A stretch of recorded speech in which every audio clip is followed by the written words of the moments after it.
Well, I am woke now, and I can prove it.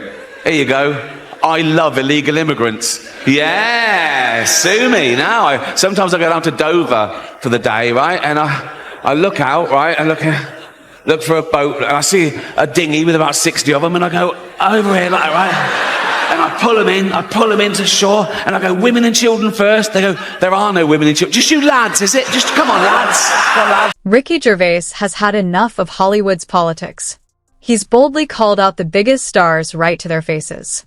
This British-American comedian and actor hasn't been shy in recent years, using every opportunity to share his unfiltered thoughts on woke Hollywood, challenging the way the industry handles political issues and free speech. Paedophilia to a 7-year-old, right?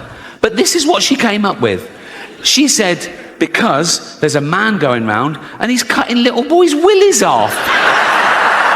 What really gets under Ricky Gervais's skin is how celebrities and influencers push their political agendas. He hilariously mocks Hollywood's woke culture, making fun of how some influencers try too hard to be overly politically correct.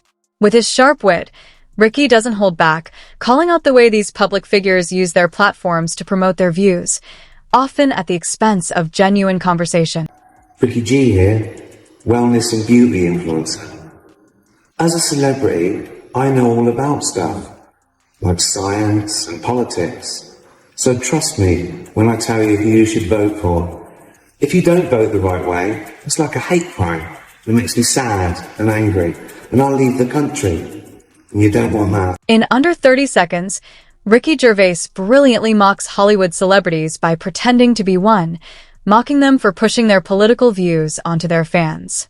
While it might seem like just harmless fun, Ricky's message is clear. He's calling out celebrities for being both ignorant and manipulative. He even name-drops Taylor Swift as an example, further highlighting his point. You can now do a university degree course in Taylor Swift. How fucking low academically.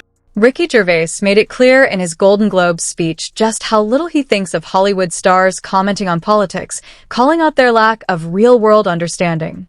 For years, he's used his sharp humor to criticize woke's culture, pointing out its flaws while reminding celebrities to focus on what they do best, entertainment, rather than wading into political debates. Just about the people in front of camera. In this room are some of the most important TV and film executives in the world. People from every background, but they all have one thing in common. They're all terrified of Ronan Farrow.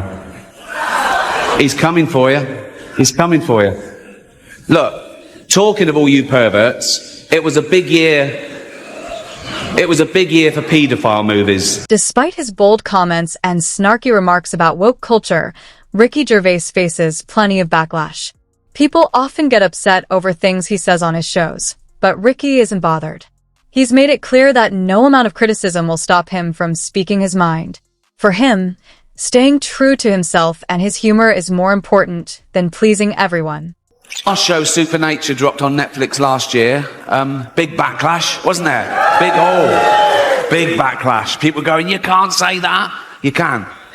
One big controversy erupted when Ricky Gervais dead-named Caitlyn Jenner, a term coined by the woke community to describe calling a transgender person by their pre-transition name, something many consider offensive. True to his style, Ricky didn't shy away from the topic.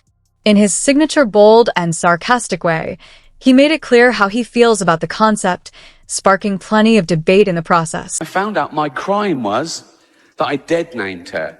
Now, I'd never heard that term, before a day after the Golden Globes, and that was saying her old name, and even acknowledging that she used to be a man. But she did. I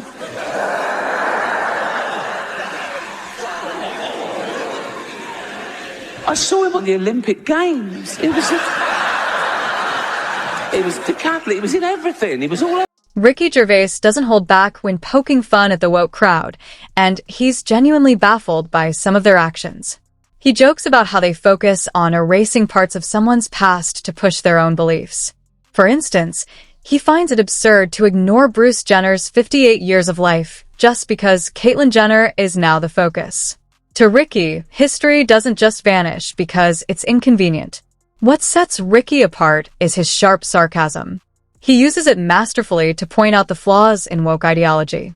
He believes many people in this group aren't really fighting for minorities, but are more interested in virtue signaling, using minorities as a way to make their opinions seem more valid. What frustrates him the most is how quickly anyone who disagrees is attacked, labeled, or shut down. For Ricky, this kind of behavior is far more problematic than the ideas themselves. I've learned my lesson, and that's why I'm going to be woke from now on. It's about time. Well, I'm sorry.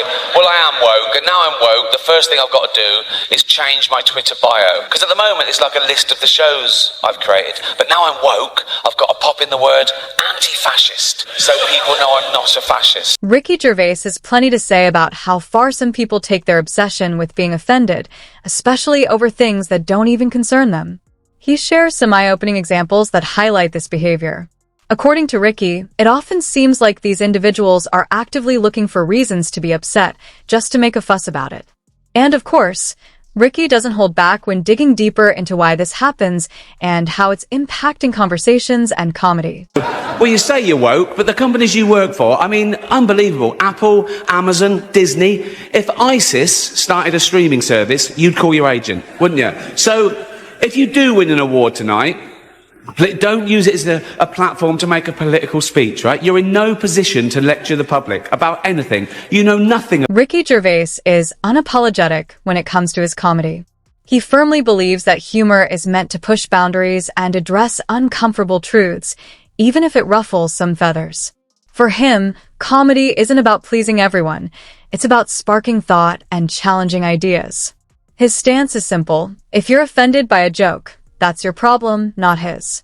In one of his interviews, he doubled down on this point, making it clear that laughter and free expression go hand in hand. The world revolves around them, right? Particularly on Twitter, right? I don't know. I'm not tweeting anyone. I'm just tweeting, okay? I don't know who's following me. I've got 12 million followers. I don't know who's following me. They can be following me without me knowing, right? Choose to read my tweet and then take that personally. That's like going into a town square, seeing a big notice board, and there's a notice, guitar lessons, and you go, but I don't fucking want guitar lessons. He's definitely onto something here. It's a solid reminder that relying on feelings to shut down conversations doesn't help anyone. Instead of shutting people out, we should be open to talking things through, even if we don't agree.